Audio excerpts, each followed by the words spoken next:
Good evening, everybody. It's 7 p.m. on October 4th, 2023. So we will proceed with this meeting of the Hanson Conservation Commission as posted.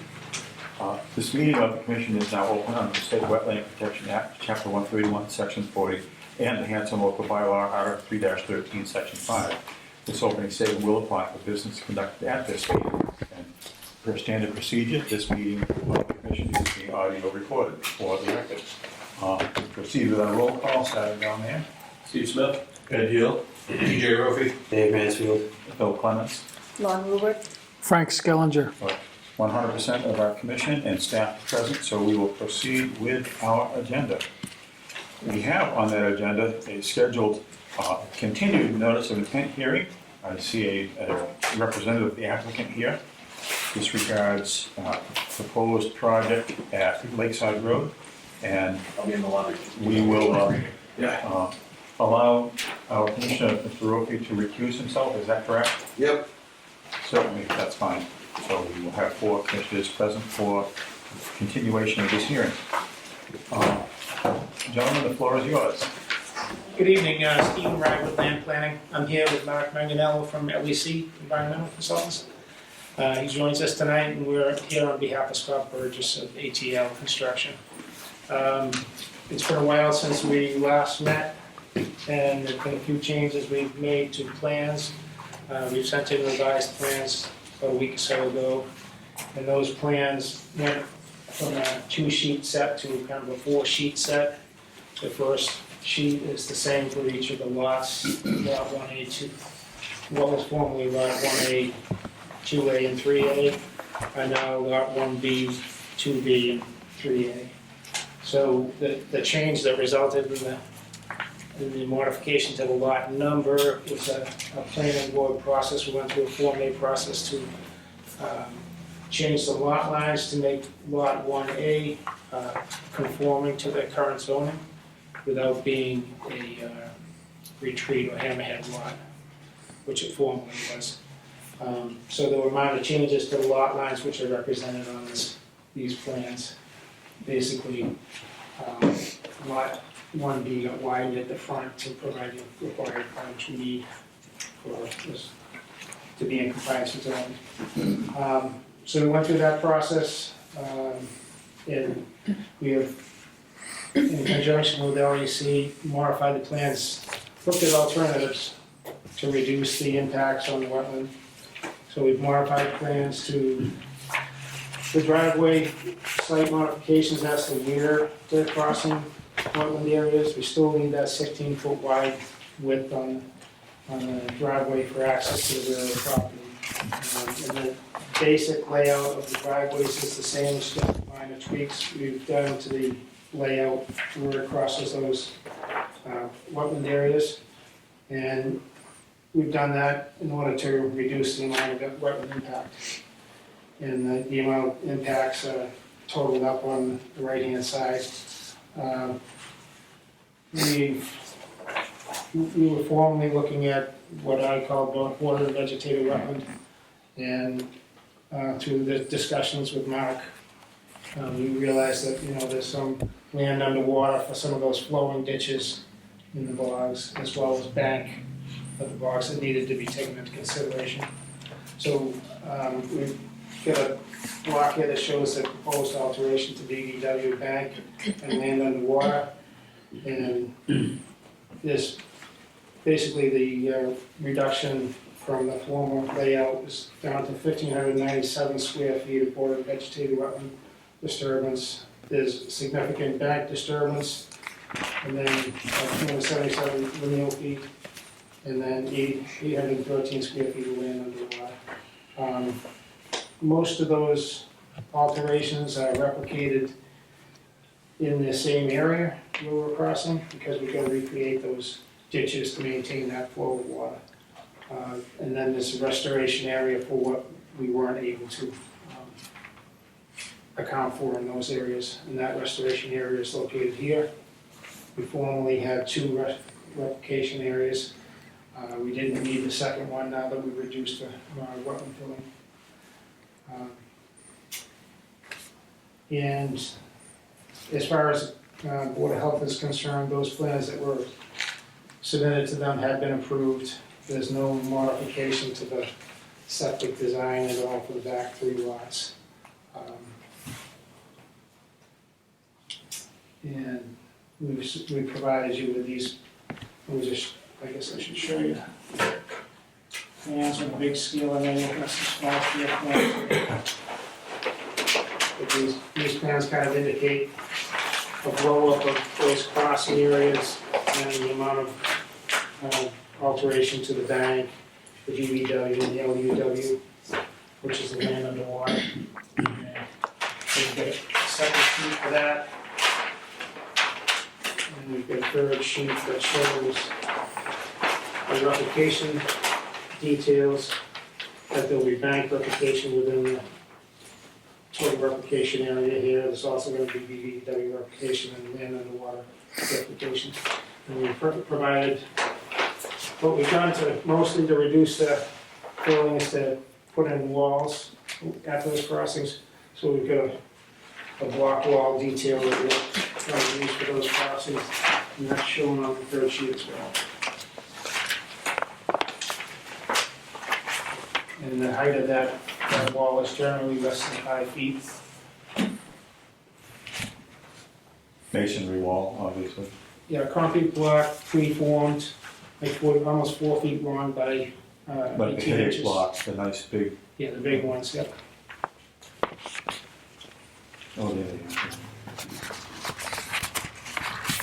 So I can let Mark go through his report that was submitted to you regarding the regulatory review. Okay, yeah, we see a report dated October 3rd. It's been in our hands for a little bit, and copy, so we welcome sort of an interpretive set of comments on this. Sure, yeah, and I apologize for coming in late. I got COVID last week, so I lost some days. Everyone's had their turn. Yeah, seems like, well, Steve had it, and then I got it a couple weeks later, so. The main objective of my report was to look into the regulations that apply to a project like this. Obviously, it's complicated. There are some wetland disturbances. It's a situation where the project's been designed to minimize wetland impacts to the greatest extent practical, as Steve just described, but there's no way to completely avoid them because the upland area where the proposed dwellings are located can't be accessed in any other way than to disturb wetlands to some degree in order to have a driveway that meets the standard requirements for driveway width, et cetera. The regulations, the State Wetlands Protection Act regulations and your bylaw both allow for wetland disturbance under these circumstances where the applicant can demonstrate that there's no other alternative to disturbing wetlands in order to access an otherwise developable upland. I think the sort of the authors of the Wetlands Protection Act going way back in time recognize that there were situations where there was developable upland that couldn't be reached.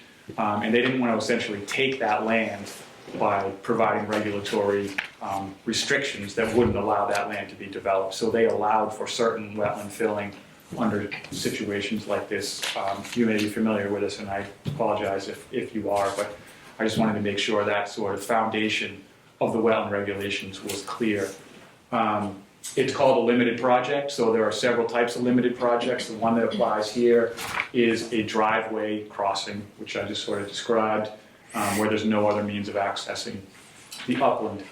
The language, I'll just read it, I think is probably the easiest way to go through it. It allows for the construction and maintenance of a new roadway or driveway of minimum legal and practical width acceptable to the planning board, where reasonable alternative means of access from a public way to an upland area of the same owner is unavailable. So that's the type of limited project that applies here, and I think this pretty clearly fits that. The commission has the discretion to allow this. It's not by right, certainly. I'm sure you're all aware of the performance standards for BVW that typically allow up to 5,000 square feet of wetland impact. We are below that here.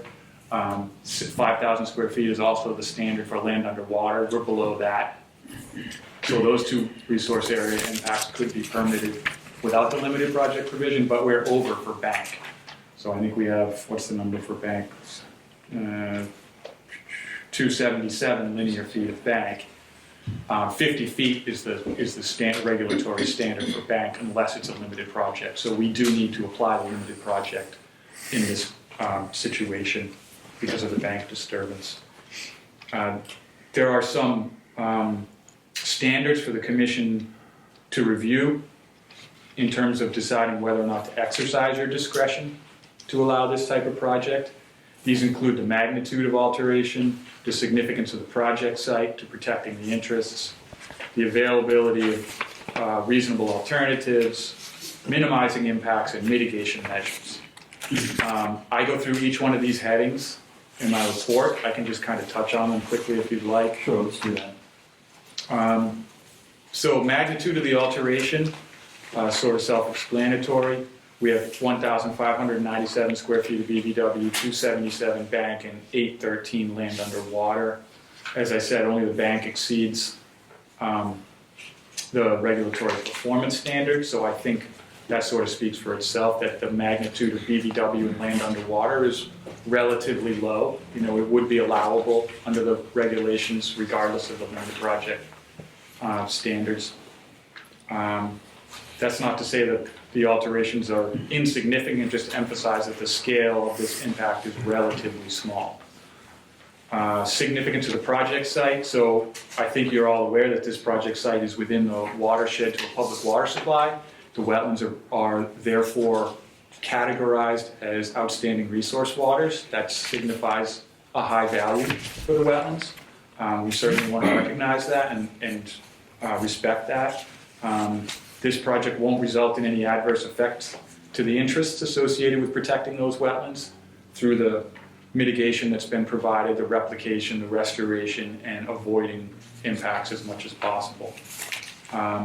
There's also, this is also only a small fraction of these wetlands. They are high value wetlands, but this is around 1%, maybe less than 1% of disturbance to wetlands on this property. There's just over 7 acres of wetlands on this property, and we're disturbing just 1,500 square feet, so almost all of them are going to remain undisturbed. Reasonable alternatives requires a little bit of explanation. I'm just going to walk over to the plan. So the first thing we looked at is alternative ways to access this upland area. So we have our upland area where the 3 homes are proposed here, and our access is from Lakeside Road here. So I just looked quickly to see if there were any opportunities from, I think it's Cross Street and Crescent Street to the west, southwest. Yeah. There's single-family dwellings all along here. In the, I would say, unlikely event that one of those property owners was willing to grant an easement over their property for a driveway, these lots wouldn't comply with the local zoning regulations. The driveway must utilize the frontage on the road that the lot contains. So each of these 3 lots have frontage on Lakeside Road, and the project's been designed specifically to make sure that these driveways use the frontage, and the driveway configuration is a little unusual for that purpose. So accessing it from over here, it's unlikely that that would be granted by the property owners, but even if it were, that would make the lots non-compliant with zoning because they wouldn't be utilizing their frontage. The other analysis point is sort of other ways to access it from Lakeside Road. You know, the configuration of wetlands here obviously makes it very challenging. There's a large abandoned cranberry bog here, here, here, and here. The plan's been designed specifically to utilize these gravel cranberry bog roads. That's obviously the logical way to get to the back of the property rather than creating a new driveway through the wetland. That would just simply create more wetland impact. So we didn't see any alternatives in terms of accessing the upland areas that would involve less wetland impact than what is proposed. And the third sort of standard or objective of the analysis is to look at ways to avoid and minimize impacts as much as possible. Any alternatives that would avoid or minimize impacts. And Steve just described what he's done with the design to change out. It was before there were graded slopes in the area where there was wetland disturbance. Now we're going to use vertical retaining walls, and that just shrinks the footprint of the wetland disturbance by hundreds, I think maybe thousands of square feet in total. compared to the graded slopes. So I think we've sort of passed the standard of avoiding and minimizing wetland impacts as much as possible with the design. Minimizing impacts, I believe, is the next item, which I think we've already described how we're avoiding or minimizing impacts. That's through use of the retaining walls. That really achieves the objective of minimizing impacts. And then mitigation measures. Steve described how the plan involves significant wetland replication. We have reduced the replication because we don't need as much replication, but there's significantly more than a 1-to-1 ratio of replication. There's bank restoration wherever possible. There's a small segment of bank creation. Actually, just want to highlight the design at each of these walls in that regard. On the bottom. And back.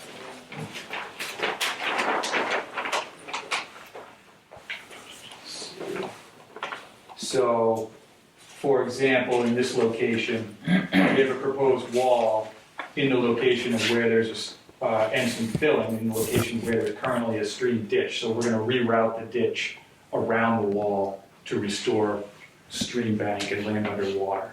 That's sort of a general approach with each of these wall crossings near wetlands. Is typically the Cranberry Bog ditch is right at the edge of the wetland, so part of the ditch would be filled with the wall. We would just reroute the ditch around the outside of the wall, so the same amount of stream would be present once the wall is constructed. There's going to be some loss of BVW as a result, but the stream will be restored as much as possible with the design around the walls. And that's sort of the concept at each one of these crossing areas. So I've talked enough. I'm sure you guys have some questions. I'll turn it over to you.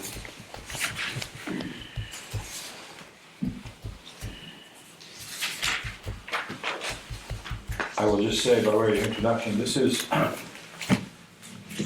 more complex than the average project that gets presented to us. And just a question, maybe I'll just invite our agent to say a few things too. It strikes me that virtually all of the work represented by the driveways on this, maybe not proposed house locations, is within the 50-foot buffer zone, a so-called no-touch zone of near the BBW.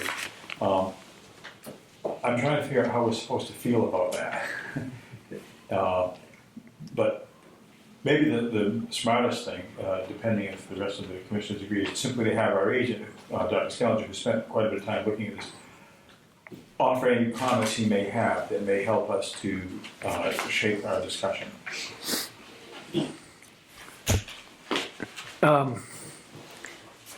made that comment to Steve, and my understanding was that you're going to address that separately.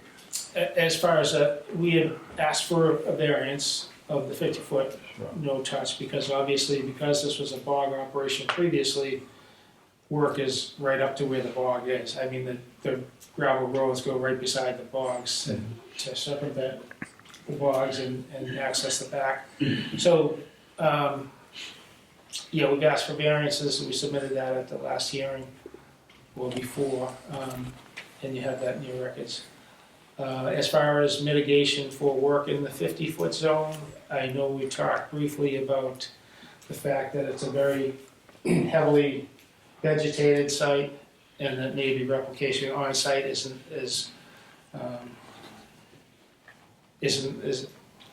the precise way to do it. Maybe that you have a process where you could have a fee paid to the Conservation Commission for them to do plantings on another conservation area, which would beautify that area rather than doing it on site.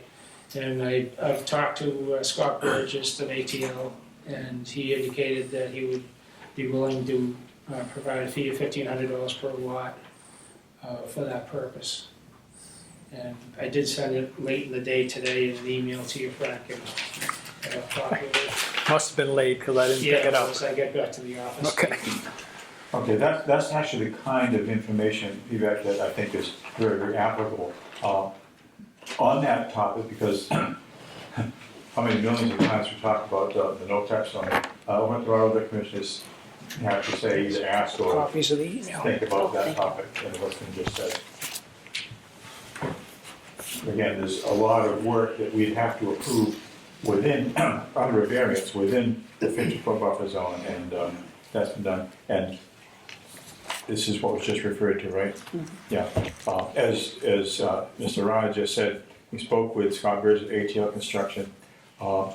The potential for mitigation procedures for these lots would be to, by the applicant, would be to provide funding to create meaningful mitigation elsewhere other than on these lots directly, to the tune of $1,500 per lot. I guess my math is like $4,500, right? That's right. Yeah. And interestingly, at town meeting last night, there was the town approved creation of a revolving fund whereby, and I'm not sure how long it takes to create such things accounting wise, and so on, but in principle, they approved the idea of doing just that, what we said. It's a tool which we sort of had before, but not quite so clearly, by which we could work with applicants to find the right way to proceed, the right environmental or ecological thing to do. Again, what thoughts or comments from the commission? I'm not going to do all the time. So, which part? So some of the driveway, if I understand right, it's going to be following along it's already an existing path from where the cranberry bogs are now. Or Right, that narrow dike between the edges of the bogs on both sides, in some places on both sides. Yeah. So although it's in the 50-foot zone, it's not really. It's sort of within two 50-foot zones. Yeah, maybe it's not adding additional disturbance. It's already existing. It does exist. And is there anticipated paving of those driveways? Do we know that? No, he's proposing gravel driveways throughout. Okay. Okay, just checking. Yeah, so it's a big expense to pave that length of driveway. One would Yeah, think. For One would think. driveways, One would think. it's a lot, so Yeah. he's only proposing gravel driveways. Okay. It seems like a lot of this is within a lot of the buffers, and it's with the two yellow lines that kind of go all over the place. I see a lot of the septic systems have the leach fields have yellow lines going through them, and So to speak to that, virtually this area right here is the only area within the property that's outside of 100-foot buffer zone. Yeah. So there's very limited amount of area that isn't in a resource area or a buffer zone to it. And with regard to vegetation on site, there's a tree line shown here. So as far as disturbance of vegetation, this area right around the side of this house will be disturbed for grading. And then around the back of this property, that portion of the 50-foot will need to be disturbed. And then a very minor portion in the back of this house, right in here. So other than that, what you see here is gravel roads getting access to those. And even alongside the gravel roads, some of these areas are open, the grass field. Sure, because people used to mow alongside their bog ditches and They needed areas to store agricultural things. soil and sand for the bogs. So there's really no significant vegetation that's being disturbed getting out to there. It's mostly right around the back of the properties. Yeah. It occurs to me that what we have here is in a typical retired bog landscape. If no bogs had ever been built there and it was all, let's say, go back to community, is likely just one contiguous wetland, and if we were proposing new roads through wetland, it would have a dreary chance of approval here. But the thing is, those dikes and roads already do exist. You're not proposing to create something that isn't already there. So that's different from some of the other, let's say, long driveway projects that have come before this commission, or that may come before it again in the future. So I think we're grasping that, and as you say, there's a complex set of colored lines indicating the 50 and 100-foot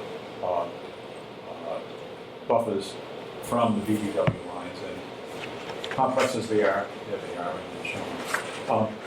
Overall, this set of lots, maybe I should know, but maybe my math isn't enough. About how much of all the total acreage, what percentage is upland right now, what percentage is wetland? Is that a knowable number? Yeah, I should know, but I'm gonna have to refer to this. So on this lot in particular, lot 1B, Oh, yeah, there's some on this. you've got an upland area of 64,000 square feet. You've got almost an equivalent wetland area, 61,000 square feet.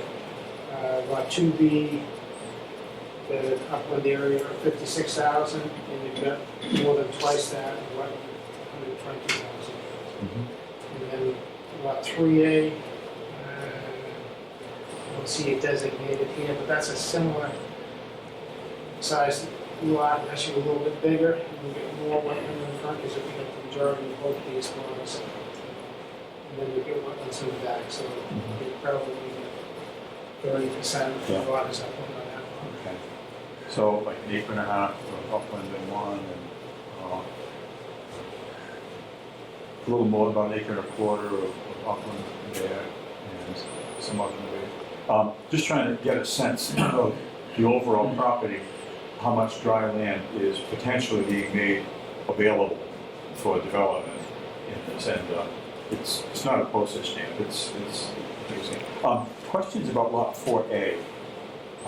It appears the only work being done there is if there's a 16-foot driveway to come in from Lakeside Road that traverses part of lot 4A, but nothing else would be happening on 4A, is that right? You know, 4A has actually been a piece of property that was sold. That was the one that was sold, and it was sold because the property where it could develop was right up against the road. It would, help me out with So what's that- sold. Sold it as part of this project, sold it as not part of this project? This project was formally approved for 4 lots through the commission, Okay, and one of those lots was sold off back in 2016, I believe it was, Okay. in that area. I see an existing house is shadowed in there, is Yeah, so that that was truly the the new case? house, and there was an existing easement, which is where the gravel road comes down through. That gravel road will come into existence, is that right? That- It's drawn here? Yes, that gravel road, there's actually a gravel road around the quad now. Right, But it will We're just- be- We're just going over that gravel road and widening it. it'll be optimized by doing that, okay. So that's across That lot does 4A. exist now. That is across lot 4A through an easement that was created by the house. And the remaining, the back, probably 2/3 of lot 4A, nothing's gonna happen there. No, that's, again, that's, It was sold, yeah, it was sold off, and that's within the easement too. okay. Crossing over this direction. Okay. I had a couple other thoughts that just came through my head as you were describing things earlier. Has been any discussion with the fire department about access to the future homes there for purposes of emergency response? The Yeah. layout of the driveways, et cetera. Mr.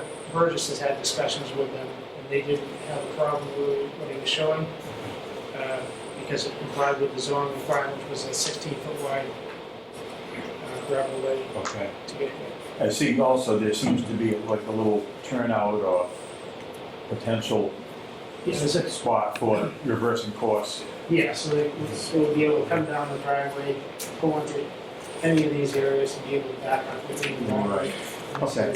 Place to reverse here.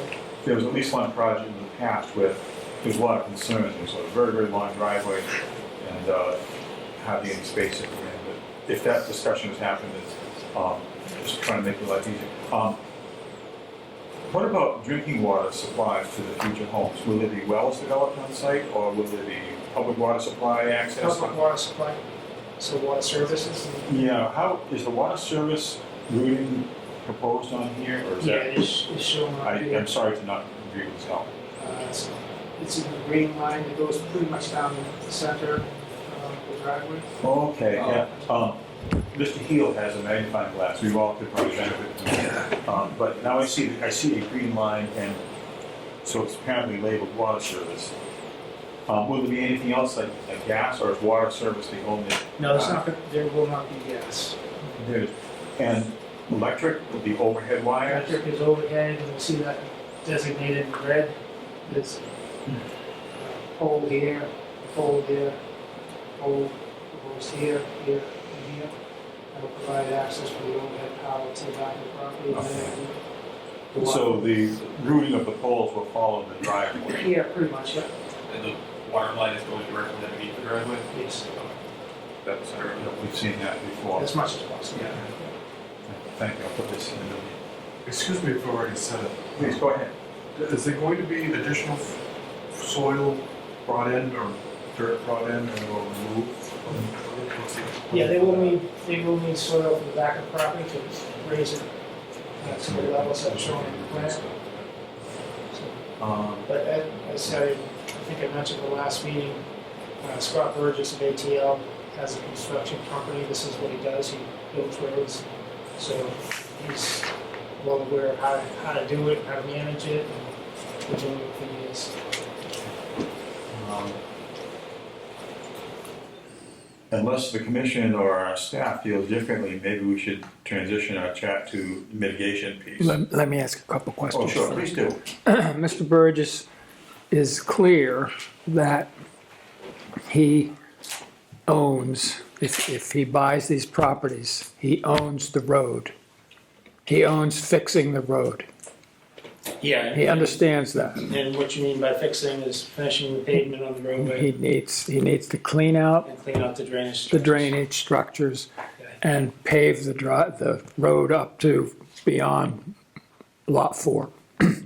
Yes, the entirety of the paved road. Okay, he understands that. And referring to Lakeside Road. Lakeside Road. Okay. The second question is there going to be a set of easements for the two side lots to use the driveway? There's going to be an easement plan that would be prepared and filed with the Registry of Deeds. I've got a copy of what it looks like if you want to take a look at it, but it would not be actually registered until after he purchases the property. No, I understand. I just want to be sure that there's a set of easements for these other two lots to use the driveway running across the middle lot. Yes, yep. And the easement for going over 4A is already in place, I understand, right? Yes, that's already in place. Yep, that's existing.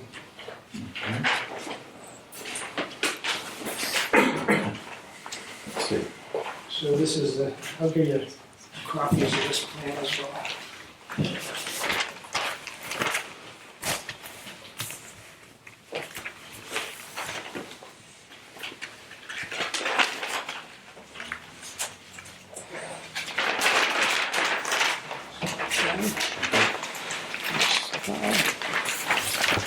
So that's what you see in front of you here. It's just easier to read. So the easements that will need to be created around the driveways, there's one easement here on lot 1B, and that's for the, The almost That's for the the very driveway. beginning, yeah. where lot 2B is gonna have to go across a small portion of that lot on the driveway. So that'll be an easement for that. This longer easement is for the purpose, let me see, lot 1B, because 1B is gonna need to come across here to get to the back. The third easement is gonna be here, and that's an easement for lots 1B and 3A to cross lot 2. And once 3 crosses this area, they'll be back on their lot. And then the fourth easement will be down here, and that's for lot 1B. So that's where lot 1B is coming back onto their property, across lot 2B. Okay.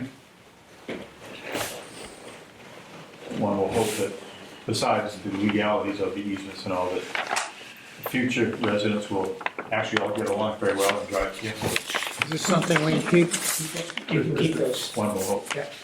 Thank you. And just so you know, the 2 lots that they want to construct first, 1B and 2B, are gonna be for Scott Burgess and his son. So they're kinda keeping it in the family there. So I don't think there's gonna be an issue with. Well, and that's not our jurisdiction anyway, we're just, as we go by into doing our job, we just notice those things. Mr. Heel. I'm just having a little, trying to match the numbers of the lots from the documentation to the thing. 2A and 2B they've been renamed. Yes, so that's what I indicated early on, that when we went through the planning board process, lot 1A and 2A became lot 1B and 2B. So for on lot 2B, I see there's a pool in the bottom. That isn't on anything we're approving, right? It appears, and if I can. Yeah, that's part of the filing. It's part of the file because it's presented to us. Let me get up, make my mark. About half of that is outside of the 100-foot buffer, but the other half is within the 100-foot buffer on this. But it's not within the 50-foot buffer. No, it is not. It's within the 100 of, yeah. The 100, but not the 50, okay.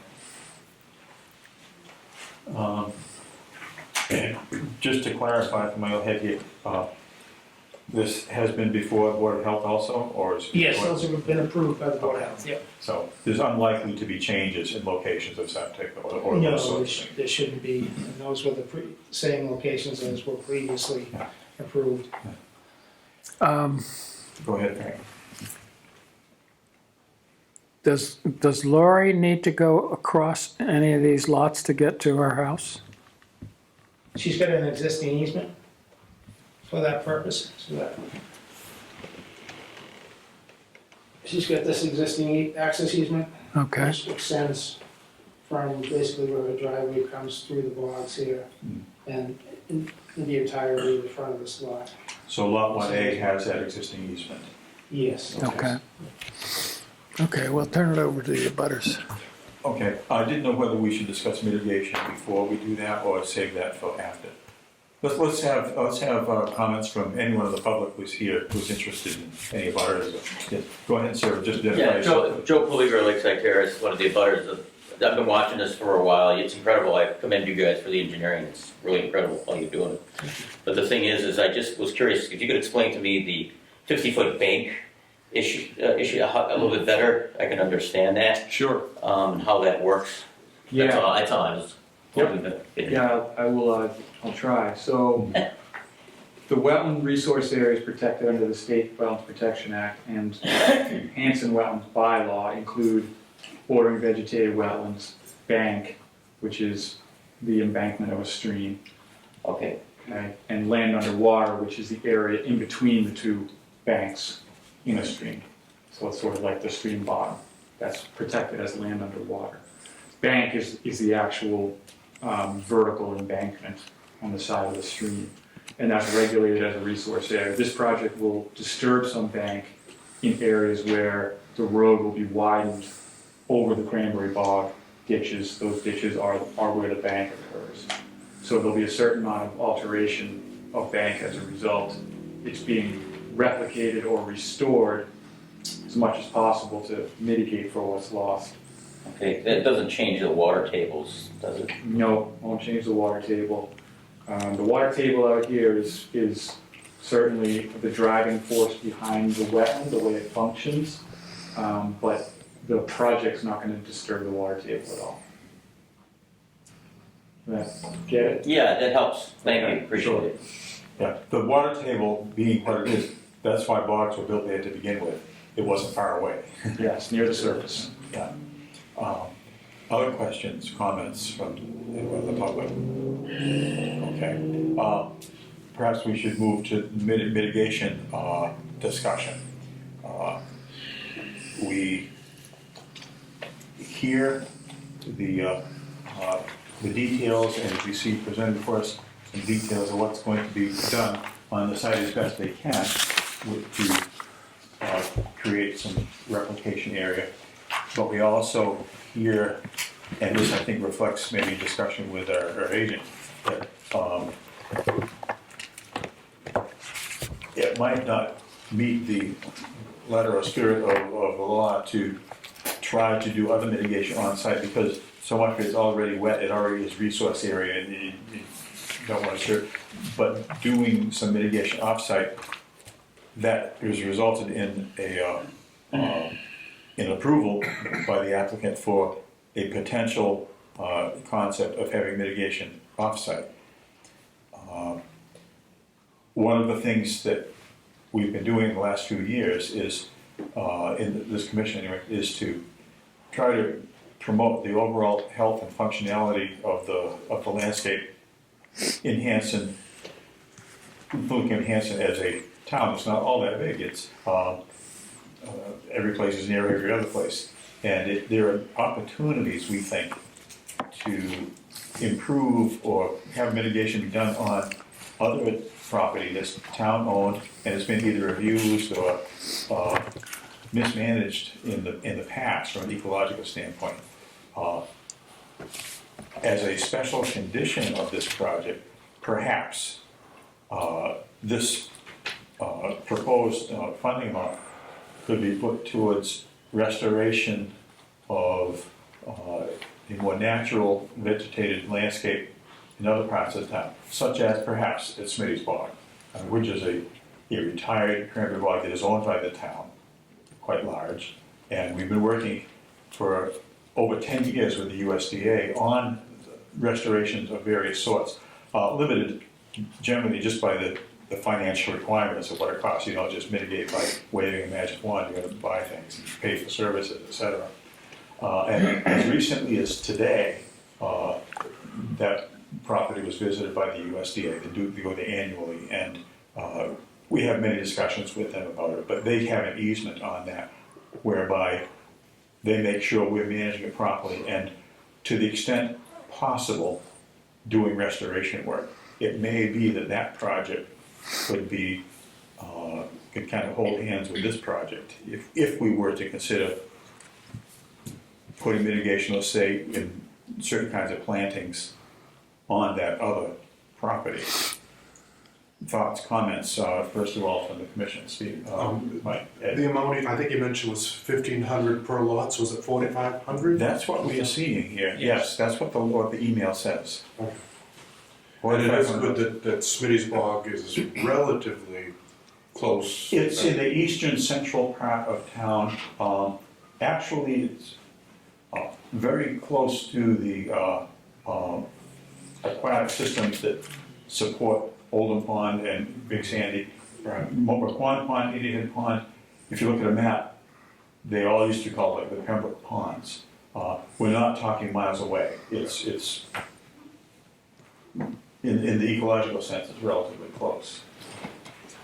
Well, I'd like to, where did the $1,500 come from? What's the, just a number that was thrown out there? I spoke to him about it today, and that's what he wanted to offer for that purpose. Yeah. It may be, and I don't know if this is the case now, it may be related to how many square feet of area are being impacted. If there was a formula there, like how many dollars per square foot do you, people other than us long ago set up formulas for fees for disturbance of resource area. I don't know if there is, there's not a comment on that, but to the extent that this is a pretty good sized project by Hanson standards, and there's a lot of buffer zone being impacted.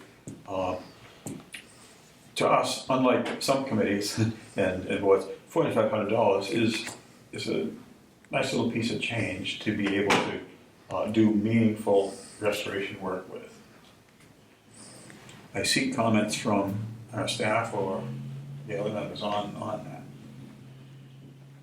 Yeah, there is a lot of, area covered here, so I can see impact to the. Less than if it was being filled, but not zero impact. So hence the proposal. We have recently gained experience in how to maximize environmental value with modest amounts of dollars, and it's something that perhaps could be done here in this particular case. I'm just a little concerned about $1,500 just being thrown out there because I don't want to see precedent being set for this. I mean, if there's some kind of formulas or rationale or specifics. In other words, is there a formula? Yeah, then it equation? becomes a project by project as opposed to, well, $1,500, that's the going rate. Um, It's arbitrary. You mean project by project here, or project by project in the But future? in the future, In other words, My concern we would probably not want to have this, an arbitrary right, shoot from the hip decision right, on a exactly. Yeah, and today's what, if it's based on square footage, it would be different for each lot, and not a round number most likely. So it does seem to be just, here's a round number. Yeah. Take I it. mean, it should be based on the wetlands. Well, it should be based on something, otherwise we're gonna end up in a precedent. I'm looking at the fine print here, just for example, on lot 1B, it, actually, easy to read, 2B. BBW alteration, 361 square feet, bank alteration, 70 linear feet, land under water alteration, 262. So the altered areas for those adds up to a certain number of square feet, and you could say the same for the other ones too. It could be, Would you like they've already, a comment? please do, sir. When you proposed this project, you should have paid in a fee for disturbance of the buffer zone. So that means that you would have had to calculate the buffer zone that's disturbed. Unfortunately, when you do that, it combines both the 50-foot and the 50 to 100-foot. But if you could break that down to say what disturbance you were making to the 50-foot buffer, that would provide some basis for the calculation that Dave is looking for. Right. According to my friend Lon here, you did pay in an amount of disturbance fee for each of the 3 lots. So you must have a calculation somewhere that describes what disturbance for the 50-foot buffer. As you You mean- said, it was not, It wasn't broken down it was between the 2 disturbance of buffers. the buffer zone. But So we can break that down into the 50. it's something you buffer could zone do, yes. And provide that to So you. that would provide a better way to decide. I'd much rather see that than just an arbitrary number. It may be that this is perhaps a real opportunity to look at how those formulas would be constructed and look at obviously the fees that we talked about there. But if we're looking at a way to calculate the value or the, let's say a number to be assessed for creating mitigation at another location, relate the numbers of the disturbed areas here to the dollar amount that would be sought. Yeah. I mean, the way we did it on another project was, we knew that a mitigation area was proposed of a certain size. Right. Unfortunately, the place where it was proposed was in the wetland. Well, you can't mitigate the 50-foot buffer by changing the wetland, but at least we knew the size of the area, and the wetland scientist involved had an estimate of what plants would be planted in this mitigation area and how much they would cost. And so we agreed that cost would be the mitigation number for that particular project. Yeah, that makes plenty of sense. That's one way to handle it. The other way to handle it is what I just described. Decide how big the 50-foot buffer disturbance is, all right, and then apply a factor for what plantings would cost to mitigate that size area. Right. And that's what you would use. Right. If it's $1,500 times 3, then that's a good number. Then we're sort of there. Would it be most fair to all parties if we do everything we can tonight towards closure, but we haven't, but to give ourselves time to explore those numbers in that formula. In other words, to be equitable to all parties, the applicant and to, the public interest here. I don't know that we're ready to say $4,500 is the number, but we appreciate the gesture, for sure. Right.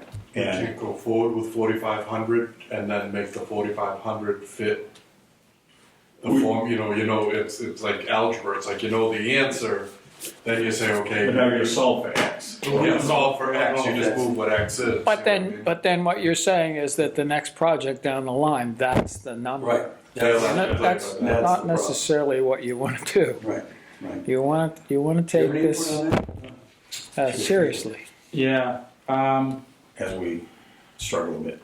yeah, no, it's tricky. I completely understand where you're coming from, and it is complicated. I guess a couple things popped into my head. One,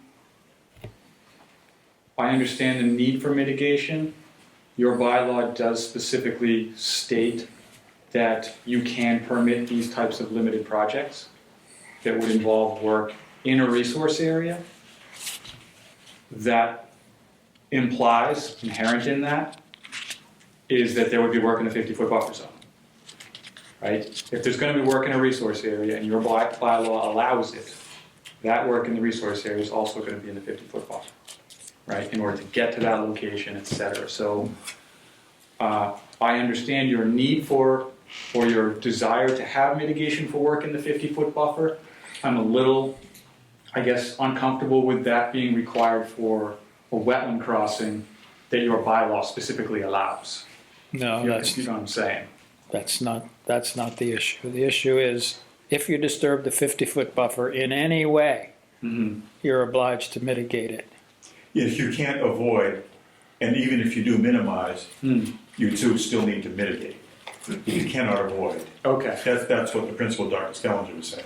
And we may, in our judgment, for a small project, choose to not worry about it. But the bigger the project, to me, it seems like the less justified would be to not worry about it, but rather to take some specific action to mitigate, to compensate, to balance the ecological book, so to speak. I got you. So in areas where, so we have some wetland filling, right? 1,500 square feet of wetland filling. We have 2,500 square feet of wetland replication. That works in the 50-foot buffer zone. Would that square footage also require more mitigation? Yeah, if you're gonna disturb the 50-foot buffer to build a wetland, you're disturbing the 50-foot buffer. It's But cumulative. that illustrates the complexity of the discussion. Yeah. It may be that there is a fair way to do it, and it could serve us well in the future, too, another part that we would have to determine. But it seems to me we've seen a rather complete presentation here tonight. Right. And a lot of addressing of things that we kind of recognized in the past. Some very detailed engineering has been proposed, and it seems to me the applicant has done their job of presenting what's required for that. It's only this other question of how do we properly and fairly quantify the mitigation contribution. But we may be very close to. So can I say one thing regarding the mitigation? I just want to be clear on it. This replication area we're proposing, which is centrally located, is kind of in a field area adjacent to the bog. So we're really not disturbing trees. Well, it's a buffer zone, and therefore, by definition, is a resource area. It's not beyond the 50 foot. It's not like a field, but 100 feet away. It's That's part of a protected area anyway. And while that may be an improvement, and I would personally think it is, by itself, as Dr. Skellinger said, that's not. The buffer has ecological value of its own. Right, that's the point. So if you take away that by making it a different resource area, in this case a wetland, you've taken away that ecological value. You've got to replace that. It's basically ecological value we want to, without having it be as complex as it sounds. We'd like, I think, as a commission, I would propose that we find the simplest possible formula for determining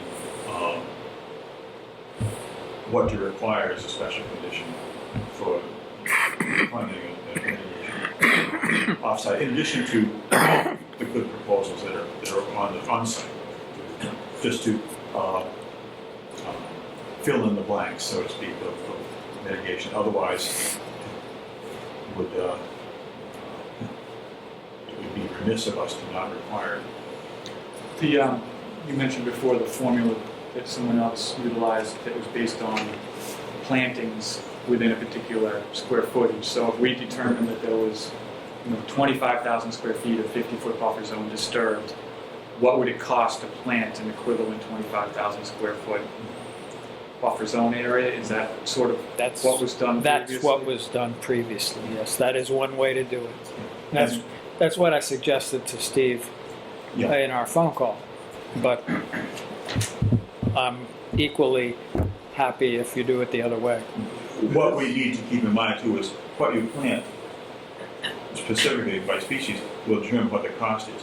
Blueberry bushes are one thing, Atlantic white cedar trees are another thing. Yeah. And they all have value, and we do seek biodiversity, so we'll just have to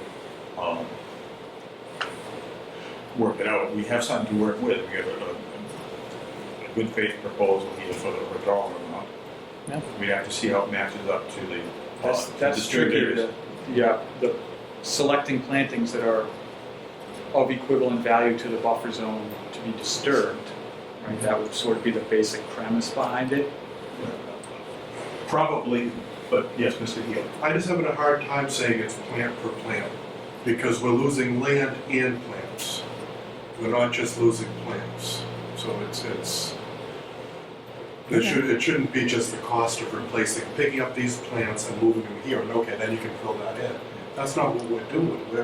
You're losing an acreage of wetlands that just moving and putting plants in existing wetlands is not going to get that acreage back.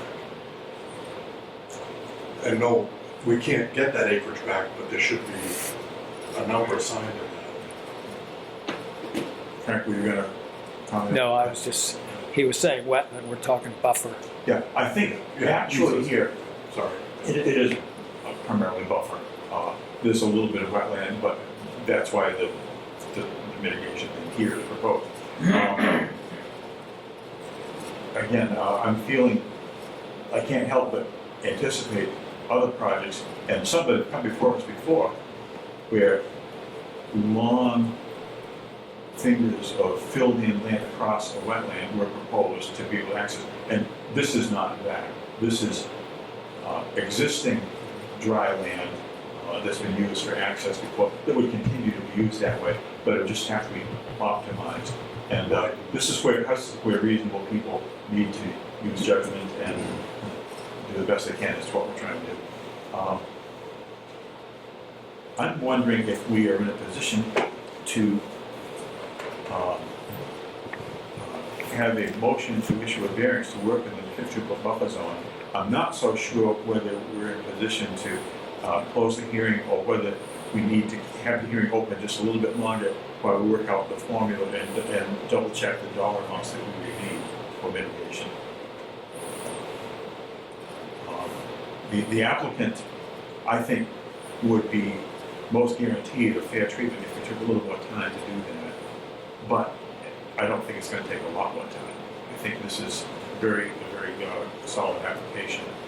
And the other thing is, we could simply maybe maintain some flexibility in what that special condition would be. So that potentially we could close that. All right.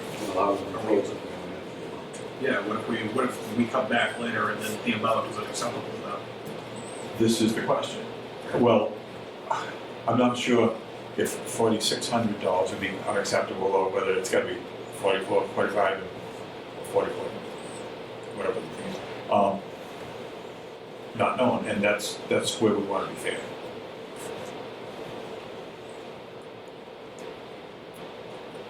How does the applicant feel, or the representative feel about the impact of delaying to our next meeting, having one more continuance for that, or having a very modest, I think, risk of a funding question.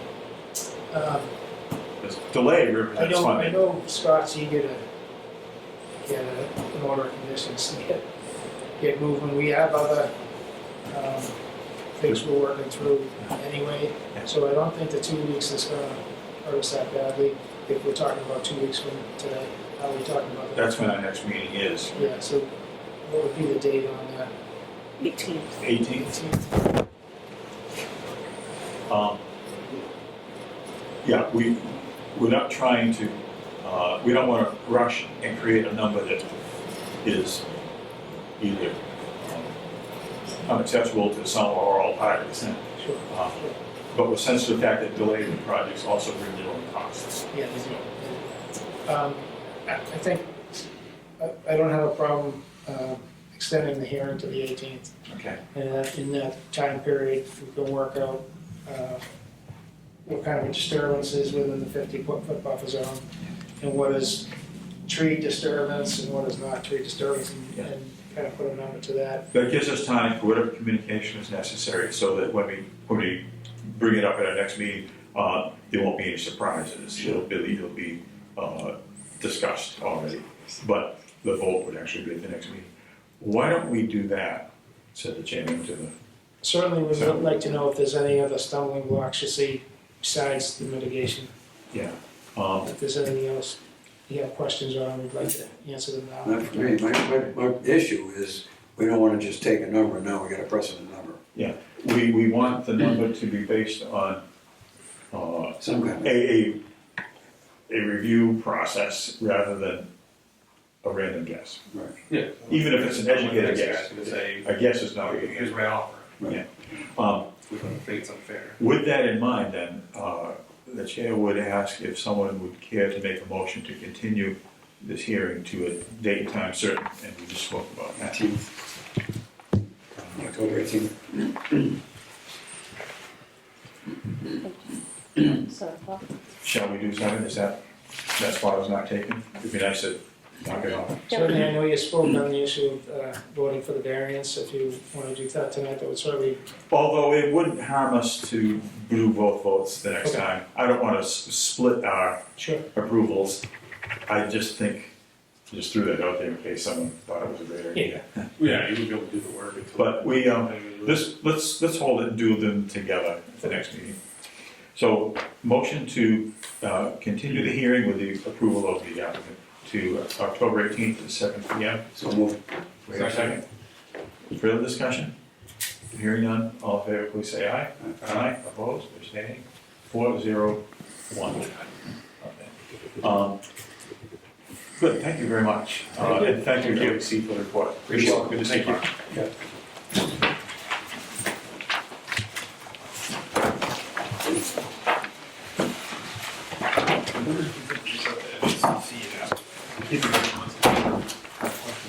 Somebody somewhere must have an idea.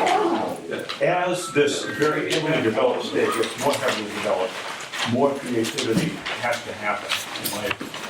And this is maybe an example of that. I see my point, but we need to have some basis for it. I didn't know if the basis had already been It's created, not like a but flea market, we'll give you 600 for this one. yeah, we may be very close to that basis. We need to be sure what it is. Thanks again. You're welcome. I think I'm comfortable with like a tree's worth 100, a bush is worth 50, and then X dollars per square foot. Something where I can just put something into variables and just say that, yeah, this is gonna be $832. Yeah, provided we have a basis for that. Right. Yeah, exactly. Something that's not just simply the applicant wants to here for 100. Because if they're all exactly the same, then it's like this one has more of a service than the other. That's like nuts. Yeah, and then it's just what if the applicant. Okay, let's move to the minutes of September 20th. Yeah, exactly. The level of disturbance too. I mean, when they're just picking up an already existing road. Thank you. Good night. Good night. Bye. Good night. That's. We're gonna move on to consider the minutes of September 20th.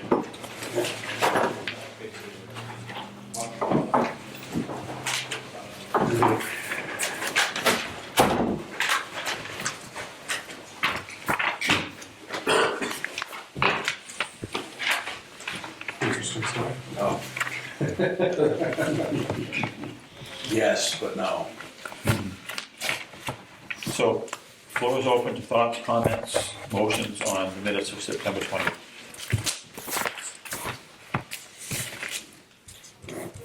I motion that we approve the minutes for September 20th, 2023. Second. Moved and seconded to approve the minutes of September 20th, 2023. Further discussion? Hearing none? All in favor, please say aye. Aye. Opposed, abstaining, 5-0. Minutes are approved. We have no appointments tonight, but we have some discussions. We've touched on this through the previous applicant meeting dates. The October only has 4 Wednesdays, and so we're meeting 2 weeks from tonight, the 18th. November has 5 Wednesdays, one of them being Thanksgiving Eve. The first and third Wednesdays are November 1, November 15th. If we further glance ahead, December has the 6th and the 20th.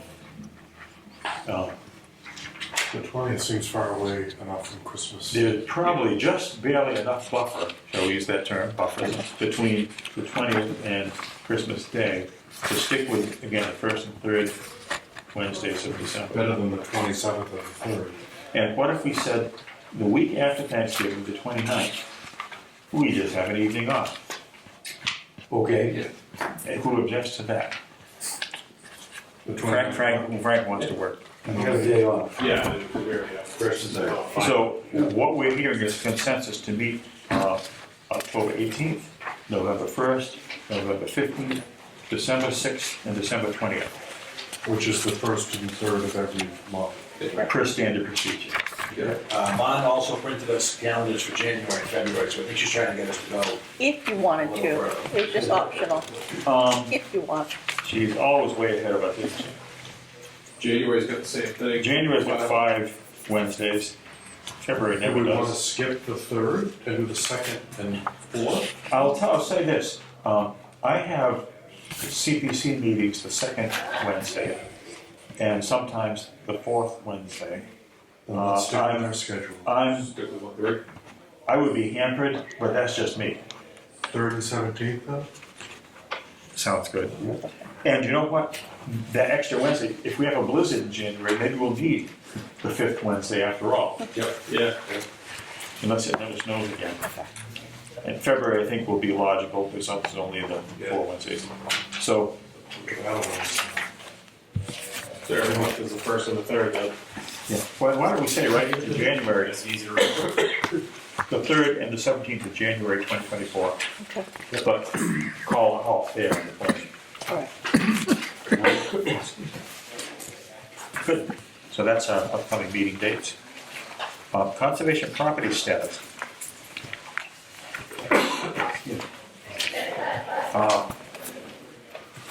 And I think that kind of links into the property management update. Yeah, there's a lot on the table. Yes. So, for those who weren't directly involved, we had the, community bog meeting today with the guys from the government. USDA, they who hold an easement on it forever. And we walked the property, and generally they were highly impressed with what we did as far as the water management, the cedar trees, the whole thing. They liked the locations of bird boxes and all that sort of thing. Only actual, I guess you'd say, complaint or issue they had was too much mowing. A little bit too wide. Yeah, especially down the far end. They really didn't like the golf course lawn back there.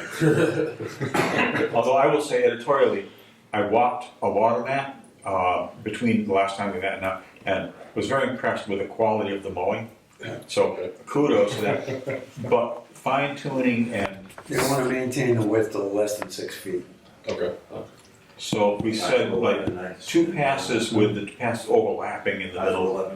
15, You know, keep it wide enough, but not excessive. I like the 6-foot lot.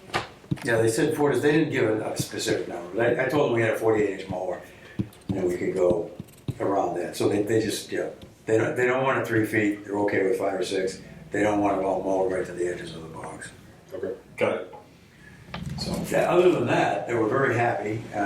Now, they may get back to their office and take a look at the boundaries and decide that there is an issue with that boat ramp, but they didn't on the site. Yeah. It may come up in the future that what I continue to call the illegal boat ramp, they will have a firm, not firm, a firm requirement of us to do away with that. They have not yet issued that, so we don't yet find ourselves in the position of having to give that message to the boating public. Right. Someday we may. So as it stands right now, that's not really an issue. So we plan to, with our application, we are proposing, well, I asked them about planting more white cedars. They said we don't have to include that in the application, that's already approved, so we can plant.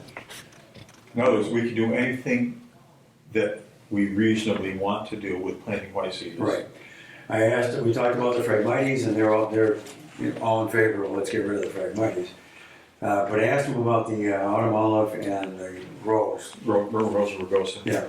And they said, just include those with the Phragmites. As section, invasives. As invasives, and that'll cover all of them. That makes a lot of sense. And as far as the managing the trees, the maples around the power lines, same thing there. They said to just write it up as we want to be able to manage that. And for everyone's benefit, what I think I propose is where the power lines go in from the street towards the houses, that first bog, they actually cross over the bog, and there's maples happily growing up. In 20 years, you may have maples hitting the power lines. And if we keep those cut down to begin with, we'll never have that problem. Right, and so they said just put that in the application. And they said we don't have to spell out each individual pole, just put it in as a proposal and As a concept. as a concept. Frank and I asked them about taking the wiring out and the transformers out, and they didn't bring it up, they were all for it. Yeah, this is above and beyond where the power lines go to the two houses. There's old power lines still hanging on the poles that used to go to a pump house. And for a decade, we've been trying to prioritize talking to the power company about getting rid of those. But they say fine. Yeah, they said fine. They I have a request into Eversource. yeah. Good. Yeah, so they were good with it. And as I told Phil earlier, I asked them about breaching the dike up by where the stream comes in from Kiwani. Yeah. And just as an informational thing. So they said that's not in their purview, but if we write it up just as a request for guidance, they'll take it to the next level and try to get us some thoughts on it, what they think. And the same with the cranberry bog that we want to try to. Yeah, the one of the rearmost bogs, the one closest to Camp Kiwani, we took the chance today to propose to them that part of that bog, we keep the trees cut back on it so that the existing cranberry vines will grow and produce berries. And that's so close to Camp Kiwani, it could be a spot where outdoor classroom things could take place to show kids how cranberries grow, give them a chance to actually hand pick some berries or look at it during different seasons, and use a very neat little resource in that way. And Not the whole bog. their comment was that wasn't their decision to make, but that's, if we include that, that's our best shot. Yeah, the educational angle of that. So basically, that was it. They were very happy with the water control stuff. They liked the figure eight trail down the wall blocks.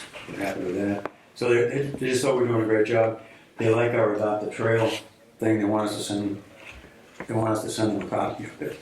So anyway, it went very well. Question on this before we close up. You have the highlighted lines where they want to keep the trail. That's what we propose. Oh, that's what we propose. Yeah, Are we suggesting that where the white lines are, we're just gonna let Yeah. grow and don't Right. want people walking through? Right. well, people can walk where they want, But but we we're not- ain't gonna mow it for them. I mean, with the price of gas, Chris doesn't wanna mow everything. Yeah. But I the mean, thing this is, is not a need to mow. Does some Chris have a of copy of grass. this, man? I think not. I put it in. Oh, yeah, well, look at that. Yeah. So they don't want to mow the ones in white. They wanna just let them go. Yeah, I think that is the right thing to do, because, again, we're not creating a park. Here in suburbia, there is this notion, which is just felt from the gut by a lot of residents, that we're supposed to maintain park-like conditions. No, we're supposed to maintain natural conditions that allow for some recreation. And so selected areas where trails can be maintained, fine. But every place they can think of for a trail, it's not our job to provide it. And this is that, so. The only other two things that didn't turn out to be issues was, on their agenda was kiosks. And I told them that we had a kiosk already in Kiwanee and it's not in there right away, and they said they prefer it like that. Yeah. So, They don't want lots of signage and things installed on the acreage where they hold this easement. But if we had a sign along the base of the trail going just before you enter Smitty's Bog, and it was gonna be like 2 feet still onto the Kiwanee property, just like with the, we moved that one from way back in the woods to up front, that's in the town's right of way, it's not in their easement. yeah, I don't know if they realize it, they took pictures of that. Well, It's not an issue though. I think we have a meeting of the minds on that. Yeah, and the only other thing was the orange cross hatches, the vistas that you had proposed. They said we don't have to ask for anything, that's in the deals. It was one of the compatible uses allowed in the first meeting. Right. My understanding way back then is every 5 years we have to keep asking. But they say, Perhaps, it is, so just don't even worry about it. And what about the water level with all the boards that you took in? Well, they That's done. They GPS every one of them. So, that matches the plan that we sent to Helen Castles back when. yeah, we had this, we had this. and we had Yeah. this. So, yeah, they were fine with that, no issues, no questions. So that part is done, enough. Oh, the other sort of humorous thing was, Frank, and they mentioned it to me later too, was, it turns out duck lines are actually okay in there. Well, I think what we're doing there is we're exercising our rights to Right. reduce impacts. Yeah, they didn't disagree with that, they were just saying that we can't allow duck line. So, cool. So, we have tons of stuff here, I don't want to monopolize the whole meeting, but it's, Well, but get through it if you like. All of the bird boxes, we put them along the trails instead of on the fields. Well, there's no fields there per se, except Blocks, there are sections of the trail where there's upland area a little bit off to the side. We found that by putting a bluebird box right next to the trail, what happened is they treated it like a medieval jousting concept. They come along with bikes and attack the box and break it on their way by. Yeah, that's what I was worried about. Also, So tree swallows don't care so much, but bluebirds wouldn't like people. bluebirds and tree swallows like the same kind of box. Yeah, they do. So you can put them up in pairs, and you could get a bluebird living in unit A and a tree swallow living in unit B, and everybody wins. So that's a possibility. But these blue spots are just approximate locations, Oh, okay. and they don't need to be right on the trail. It can be a few feet off. And that's what I was getting at. Is that if they're right on the trail, they'd be possibly disturbed. no, that wasn't even discussed. No, but I think These are just like this area. they're spaced out The so other thing I that was going to say is Castrol should be like pretty much dead center of the of a bog. They didn't talk about specific species, they just wanted to know where we're gonna be. Oh, there's one on the bottom down here which says Castrol. Yeah, that's Phil, that's me saying, that's not them. Gotcha. we didn't know how much detail they would want. They didn't But- even ask about We it. need detail if we're gonna build that thing, you know? Yeah, I hadn't put it on And there. It's just for the record, a couple weeks ago down at Plymouth, I ran into some people down at the Wildlands Trust who were experts on kestrels. They had a team one, right, or one that couldn't be released, it was just sort of a display bird, a live bird though. And they said, those boxes should be something like 15 feet up in the air. 15 feet in, Off the ground, a yeah. 3-inch hole. Well, yeah, whatever the other specs are, because I didn't know how high on a utility pole to put that. But we now have the possibility, gee whiz, maybe we should get ambitious and say, what if we put a tempting platform on top of that pole, see if an osprey will build there? On the bog, they won't be near the water, but along the waterfront, they have. The poles are near the water. Oh, yeah, there's two down here. Yeah, and it may be that the furthest pole in, I don't know who with the right kind of lifting device could be recruited to do this, but maybe we put a platform up there and we have Chris go up and put a bunch of sticks and have it look like a nest, and who knows, a honeymooning pair of ospreys may decide it looks good to them in the future. Oh, we'll definitely get a bunch of ospreys. The bird is full of them right now. But that's the thing is, every nest potentially produces young ones that are gonna need a home of their own. So, I'm happy to help build anything bird boxes. So- I'm also, once we Yeah. get the materials and the design, oh, precisely, and the great news is there's tons of good information out there. We just need to go get it. Yeah, I'll build them, buy them, and install them myself. I would love to put boxes up. Okay, well, so going forward, I'm sorry. we got the proofs from Webster on the Barney Hill Trail. Let me just run through what the status is, and not being able to those. We had the proofs from Webster on the trails. I contacted Kurt from Historic Society about to digitize photos instead of just snapshots of them. In other words, good photos. Yeah, some of the old site. He's gonna look and see what he's got. There's a meeting tomorrow. Hopefully he'll have an answer. Yeah. Barney Hill Trail, we've got a serious Japanese knotweed issue out there. We need to someday face that. Chris and I went up and flagged the inner and outer loops at Smith Nowazowski last week. I went back and cut all the trees out of the inside loop up there. Smith Nowazowski or Lost Meadows? Smith Nowazowski. Oh, okay, I thought we were still talking about, Well, I'm just about the moving around Barney Hill here. Trail. Hanson Day was a success. We actually had one volunteer for the Not the Trail and two people that expressed interest. Haven't heard from them yet. You guys, I guess everybody knows they approved our budget. Yeah. And at Hanson Day, I was approached by the CPC chair. He told me that he thought that we should give them an application for signage because we need more signage. So I sent him an email, and that's in here. We don't have to go through it, but I sent him this. It's got a plan for kiosks, and I priced them out, and I sent it to him at his request. So Oh, actually, yeah. maybe someday I'll hear from him if we do it. A week from tonight, in this room, there will be a CPC meeting, Or maybe we should bring this. and this could be brought up. Yeah, it's got a plan and it's got a price. So it doesn't, he told me he helped me write out the application, so I said that in the email, hoping to hear back. Yeah, exact proposed location for this, I'm sorry, I'm not quite keeping up with the plan of where this could go. He said that we should go to them for money for signs. Okay, we need 4 kiosks, and he's saying they could be a source for that, Yeah, for the fund. I sent this to him. Oh, okay. He said we need signage and we should go to them for the money for it.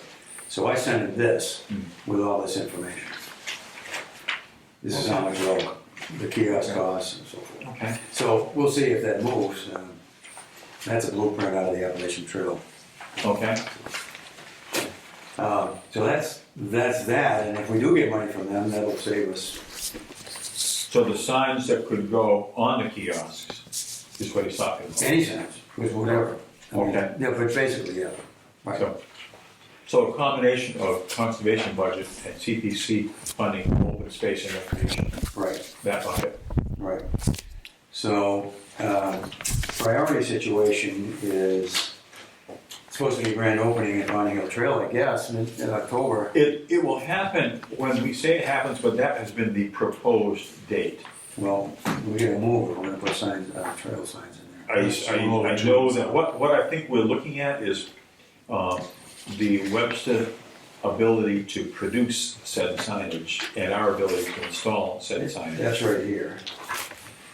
I just sent them some pictures to use. I mean, they don't have to be the pictures we use, but just, so it's, you know, a placeholder.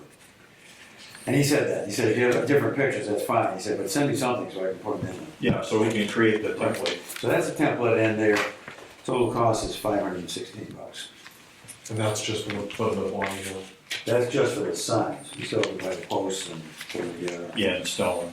And we did have that installed before the grant day. I think it would be highly desirable, that's the golden standard for, it would be sensible in every way to try to do that. I think we have the bodies to get it installed once we have what we need, Right. but we just need to get what we need. There's a couple of other small things. We need some reprocessed surface or something in the road between the Pierce Ave parking lot and the paved road that's washed out there. It's not real bad, but In other it's, words, we've got to repair yeah, what was first installed, from the parking lot up to the first paved road? yeah, Yeah. yeah. It's, Son of a gun. yeah, I mean, I think what we should do is put a couple of water bars in there, put some more Okay. fill in there and put up just maybe a couple of, just to get it to drain, because it's coming off the asphalt. Yeah, and it's got enough momentum, there's enough Right. slope there, it's just damage happens. Right, it's just driving right down. Oh, that's What's the pile that somebody dumped in the Four Meadow parking lot? Yeah, so That's highway. I don't know what to use it for. are we talking about the reprocessed? Yeah, it's in the They ballpark. put reprocessed asphalt in the parking lot? There's a pile up there. We didn't ask her. I don't know what they're gonna do with it, but it's Well, there. First of all, I asked Jameson the other day about if he's got a place to put all his grindings from up there, and he said yes. I know he has provided, at Roger Means' request, he's given some to Camp Kawani for them to fill in spaces. But we haven't asked him for it, have we? There's a, no, I haven't. Did some arrive? There's There's a pile. there's a taller pile than me in the parking lot of Four Meadow. Or is Like it- 10 yards. It could be, they're still going with, back several years ago, when we first developed that parking lot, highway absolutely was involved. They brought in gravel and put it on what was there, and they built it up. It may be that they think we still want more, and I think that's a good question to figure out. I think they're using it to just fill in the sides of the road where they pave. Just to kind of fill That it. might be why it's there. I don't know why. I think that's what they've been doing that. Oh, in other words, they're storing it. Yeah. Yeah, yeah. Okay. I think so. They perceive that as a storage area that they're allowed to access. But you could probably steal it because it's Right. Well, however, fine as it's our parking lot. It's not there. Possession's not. Okay, good. So there's that. So if we're happy with this, we can approve the expenditure, tell what to print the darn things, and just you and I can decide what to use for focus. So the only thing I saw looking at this before we sign off on it is you have bylaws capitalized here and not here. That's what proofs are for, is to actually, well, TJ is aware of, The last page, joining the Bonnie Hill Trail responsibly. what's the right way to do it, Frank? Should it be capitalized, Hanson bylaws, like B capital L? I kind of like it, I don't know what the hell Which means. way do you like it? It's not permanent. with the capitals, because it's a lot. Yeah, it's not permanent. I don't know. How I don't know what the right way is. I don't know what the right way is. I always just capitalize the B, so. I'm on the bylaw committee that hasn't met once in 2 years. So what's your answer? It's not permanent, it's not I permanent. haven't written it. Well, you're the guy. I think it's capitalized in the town report. I move we standardize whichever way TJ says. There you go. But is it in the town report or is it in the? The types of master report needs to go back to school to begin with. It doesn't really matter, just as long as it's consistent. Okay. Yeah, I don't have a strong feeling either way, I just think they should match when they're 4 inches from each other on this big sign. Right. Lowercase. Okay. All right, Steve. I hope for lowercase and somebody thinks it's good. You get flashback on it. The select board has spoken lowercase. Okay. I will say this, I know that at considerable effort, they produced this wording before, and now it's in front of, in this format, with the border and the headings and everything, I think it looks like $1 million. They're gonna be the same as the ones at Port Meadow, same. This is so far above the quality that used to go up around here. Boy Scouts are doing, you would be printed on someone's home printed, they put it under plexiglass, they screw it with some plywood, and within 6 months, it would be leached by rain, vandalized by spiders crawling under it, and you couldn't, it was just lousy. This is the new standard. This is great. What do we do with the existing ones, like Four Meadow? Four Well, Meadow matches these. Four Meadow is Same. good. They're gonna be the same as these. I mean, like the kiosk. These will make great substrate for These aren't for kids. I know. We'll watch your paint by, So anyway, so the only question would really be, if we want to tweak the photos. I just went up and took a bunch of snaps. I would say fix one of TJ's bylaws. yeah, I would say on photos, the Plymouth County Hospital site, I'm trying to see if Kurt has a picture of the hospital. there are so many hospitals available, and Kurt's one right over there. We can choose a good one there. Right. Because it was a completely different landscape, and compared to now, to show that contrast would be pretty informative, pretty educational. Do you have one from approximately where that's gonna be placed? Yeah, it's not here, it's here. Any But that one, I mean, like, you're gonna place that one somewhere on the Plymouth, near the Plymouth County. Yeah, where that oak tree is. Yeah, So, because but you're you got a basically picture looking that across has that view. a big meadow now, and it used to be that halfway across the meadow was this Italianate building. Now, it's just more meadow and trees. And it would be, I think, startling for someone who knew nothing about the hospital to look at the contrast. So what I'm hoping to do, although he said he doesn't think he had one, is put a picture of the old parking lot here Okay. and put a picture of the hospital on this one. Do you have those, or do you need? I don't, Kurt's gonna look to see if he Yeah, does. I think that makes sense, because right now, this first one here, I wouldn't call it charming. Well, the only reason I put it there is so when people get to the end of this, they know they gotta go that way. Yeah, this shows that you're making a transition up to the right. That's the only reason it's there. Yeah. But we can put a sign up, and we don't have to use these photos. But this, again, I want to say on the record that the commission is very pleased with the work that has been accomplished so far. I also asked him if he had any pictures of any of the agricultural stuff we could put on one down. Pigs. He said we didn't know. That's a good question. No one used to go down there taking pictures of the piggery. Yeah, well, or just anything agricultural. Yeah. Okay, So. Anyway, I'll see what Kurt's got, and if not, I can send them a higher resolution photos of these. I sent these with a small. So you might be changing just the pictures. Pictures are subject to change, wording we're voting on. Right. Yeah. I would entertain, be happy to entertain a motion to approve the wording and to support whatever final picture selection is appropriate. And authorize the expenditure. That too. So moved. I'll second it. Any further discussion? Hearing none, all in favor, please say aye. Aye. Opposed? Abstaining? 5-0. Thank you for everybody's time to do that. I'll talk to Kurt tomorrow and see what he's got. He's usually pretty good. Okay. So then, There's more. yeah, I know. Well, there's a lot. So this is the, we got our budget approved, and so I retyped it over here with all the dollar amounts. And so this is the breakdown of what the expenditures. Oh, you know what we do have to do is we have to tell Chris to go ahead and mow the perimeters of the meadows. Right, we ambitiously scheduled and almost achieved a meeting out there.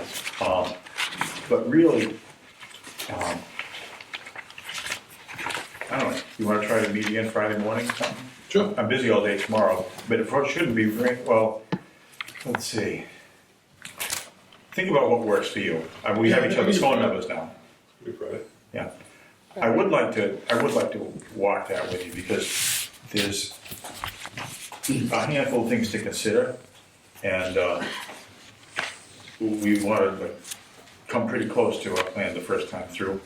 But you've seen it enough, I'm thinking, to already have the machine warmed up and be interested in getting going. Do you want to try to get that stone walkway over the swale before the grand opening, or are you just going to wait on I think we're gonna, the most important thing is the signs. signs, right? Well, Danville's left the black walls in the middle. Yeah, but we We're trying can, to get shade. yeah, we can, I think first opportunity, great, we should do something there. but the signs The should signs, take all that I time. would say the signs and the mowing are the two critical. Yeah, the signs in the morning. So, However, I think it will be a really nice touch to address that, so, well, I can talk to Ed Sheehan too, he might have more availability. yeah. So there's that, and then the other projects have to do with Smith and Owzowski. So Chris and I already got started on it, line ordered some more trail markers. So my plan for that is to restore the inner and outer loops that have always been there, and now they're wrecked. I'm trying to picture Smith and Owzowski inner and outer loops. I don't know about these. Well, if you go down past the meadow on the left, the stone wall, there's a path that goes up and over a hill. Are we talking, there's the power lines, Right. and you're going up along those, Well, and there's a field on the left beyond the stone wall. no, we're way past that. We're down in Smith and Owzowski. Well, the whole thing is Smith and Owzowski. I don't mean like in it, in the You woods. get near the top of the In hill and you woods. take a left. Yes, there is There's an old car. a woods road sort of thing. You walk down that road, Yeah, about a couple hundred yards. yeah. The trail keeps going straight, and then on the right is another trail that goes up and over a hill and down into the lowlands. Now, are you talking about anything that's been marked in any way, or is it just something that exists on the ground? Well, nothing's marked there. That's what I'm asking, because if, about 7 or 8 years ago, Bob Dylan and I did begin to mark that. Well, there's no markings. And what I didn't know is if anyone had picked up on that, like with ATVs or something crazy like that. But when you say loop, I'm just thinking a different route. The loop, I was thinking things like Smitty's Bog. If it's just a different route, No, that's what we're talking about, right? no. So, I don't know the loop thing though. okay, well, I should have brought it down. Okay, but If you're talking about looping around so it connects to the so what you can do is you can keep going straight on that main that high road, the old farm road. Just before you get into where it dips down to where that old stone wall and the big pile of rocks is, you take a sharp right. That goes down into the low area. And you follow that for maybe a quarter of a mile or more. And then you take a right and you come up to where we're talking about. Okay, now I understand what you're saying. That's the inner loop. The outer loop goes over the cliff and then back down the power lines. Okay. It could be that a portion of the perimeter you just described is not very far from what could be a spur that goes out to Hudson Street. Because the town owns a piece of frontage on Hudson Street, Right. which is part of Smith Owzowski. But that was my And that plan. would be fun. My plan was to mark those two trails. Yeah. And clear them and so people can use them. Yeah, map would be useful, but we get what you're Well, I saying. have a map. I just I don't know, what I'm saying is Yeah. good now that Yeah. you've described it. So Chris and I went up there and we flagged it. I had some pink flags. We flagged it. And I line ordered some signs. And there's not a lot to do in the inner loop. The other loop is where it gets real wet and boggy and it's wrecked. That one needs whatever, bridges and bog bridges and detours. Yeah, we need to decide, and it's our authority to decide how many or how few trails to put through there. Because it's actually, There's too many. it's a little bit on the wild side and ought to be, and the more trails, the less wild. Well, that's actually my motivation for making these two loops. And don't entertain any of these, there's a whole bunch of side trails in there. Yeah, And okay, just good, ignore them yeah. and make these two loops. So you wanna walk up there, you walk a big loop with a small loop, and that's it. There That's the are, plan. there are tactics outlined in the AMC trail building guide, or the Appalachian Trail, on how to try to discourage people using side trails. Right. And it's like cover them with fallen trees and stuff like that. I mean, there's things that we might do going forward to discourage Right, those other things. that's my plan. Good. So anyway, that was the plan, to make that a usable property that people can actually do something with. Right, and as a part of the Bay Circuit Trail, the Make It